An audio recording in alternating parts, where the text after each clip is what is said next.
સંસ્કારી નગરી વડોદરા શહેરમાં 18મી સદી દરમિયાન ગાયકવાડી શાસન હતું ત્યારે કાશી વિશ્વનાથ મંદિરની સ્થાપના થઈ હતી। લગભગ 130 વર્ષ પહેલા આ મંદિરની રચના ગાયકવાડી મહારાજ તથા ચિદાનંદ સરસ્વતી સ્વામી મહારાજ દ્વારા કરવામાં આવી હતી।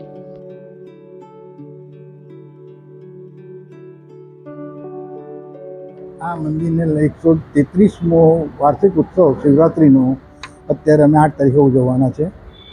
બીજું આ ચિદાનંદ સરસ્વતી મહારાજે અહીંયા વર્ષો પહેલાં આ જગ્યા એમને પસંદ પડેલી અને એ અત્યારે એનું ચેરિટી કમિશનરની સ્કીમ પ્રમાણે અત્યારે અમે એનો વહીવટ ખાલી કરીએ છીએ। કાશી વિશ્વનાથ મંદિરનું પ્રવેશ દ્વાર અત્યંત સુંદર નકશી કામથી બનાવેલું છે।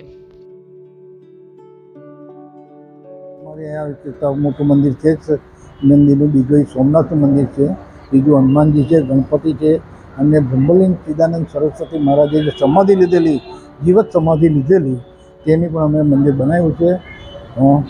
આ મંદિરને હમણાં જીર્ણોદ્ધાર કરાયું, લગભગ 90માં કરાયું, એટલે 30-32 વર્ષ તો અમે રહ્યા છે।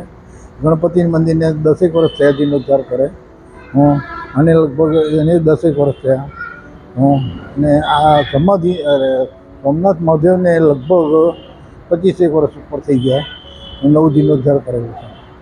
અમારા મંદિરમાં સવારે શિવરાત્રિના દિવસે સવારે 4 વાગે આરતી થાય છે, પ્રાતઃ આરતી થાય છે, પછી દૂધ સેવાનો અમે પ્રારંભ કરીએ છીએ, શનિવારે અને મંગળવારે તેલ સેવાનો પ્રારંભ કરીએ છીએ અને આખો દિવસ લઘુરુદ્રની સેવાની પૂજા બધા નોંધાવે છે એ પ્રમાણે નજીવા દરે એટલે ખાલી 750 રૂપિયાના દરે અમે લઘુરુદ્રની સેવા આપીએ છીએ।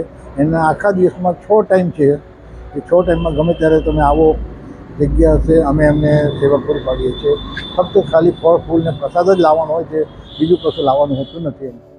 મંદિરના પ્રવેશ દ્વાર સહિત મંદિરના સ્તંભો અને દિવાલો પર વિવિધ દેવી દેવતાઓની સુંદર અને આકર્ષક મૂર્તિઓનું નકશીકામ તમને જોવા મળશે તથા મહાશિવરાત્રિના દિવસે પણ મોટી સંખ્યામાં લોકો અહીં દર્શન કરવા આવતા હોય છે।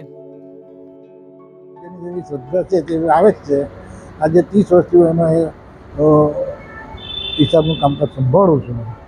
મંદિરના કોઈ પણ કામ અમારા આજ દિન સુધી અટક્યા નથી, એ જ લોકોની શ્રદ્ધા અને વિશ્વાસ છે।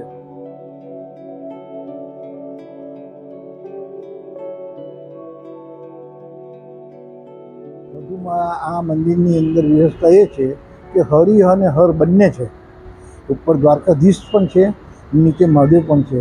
બીજા કોઈ મંદિરોમાં જોવા નહીં મળે મોટે ભાગે શિવ એટલે શિવ મંદિર જ હશે, પણ અહીંયા આગળ વર્ષોથી સ્થાપના કરેલી છે તો હરિ ને હર બંને છે।